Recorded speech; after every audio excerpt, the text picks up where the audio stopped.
Je suis Alphonse Moufaridji Nestor, le coordonnateur du mouvement citoyen MCLA RDC. Oui, effectivement, nous avions été reçus par le chef d'état-major hier, le chef d'état-major général hier, à l'occasion de son arrivée à Uvira, et par rapport à la situation sécuritaire qui est devenue de plus en plus précaire. C'était pour nous une occasion de solliciter une audience pour lui parler de la situation sécuritaire que nous traversons aujourd'hui à Uvira et dans toute la partie est de la République.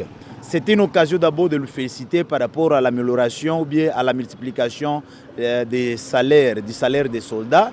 Également, lui préciser que Uvira est prêt, Uvira et toute la partie sud-sud est prête pour accompagner le gouvernement dans le processus de libération ou de combat contre l'ennemi du M23.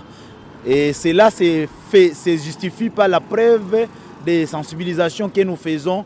Ça se fait par la preuve de nos jeunes qui sont dans le mouvement Wazalendo pour défendre la patrie congolaise. Mais malheureusement, la majorité ou tous ces jeunes qui sont dans ces mouvements Wazalendo traversent un moment difficile du point de vue conditions de vie.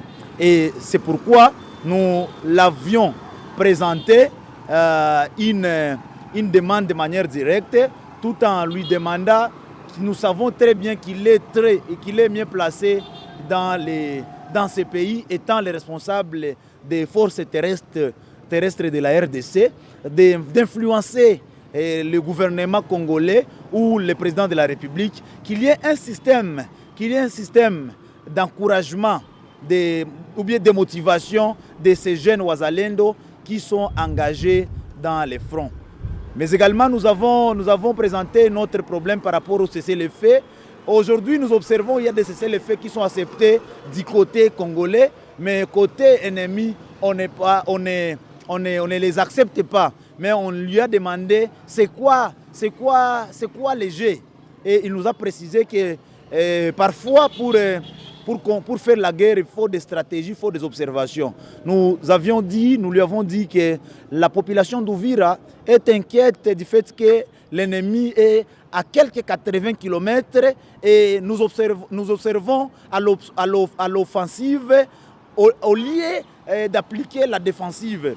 Et il nous a dit quand même on est en train de se préparer et dans quelques jours on va libérer les milliers qui sont occupés.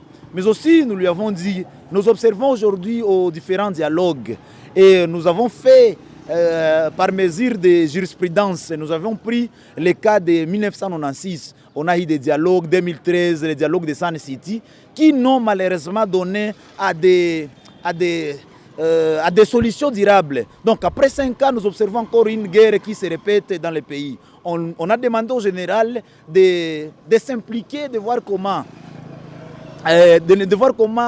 libérer le pays par la voie de la guerre, qui peut être une voie qui nous donnera la solution durable.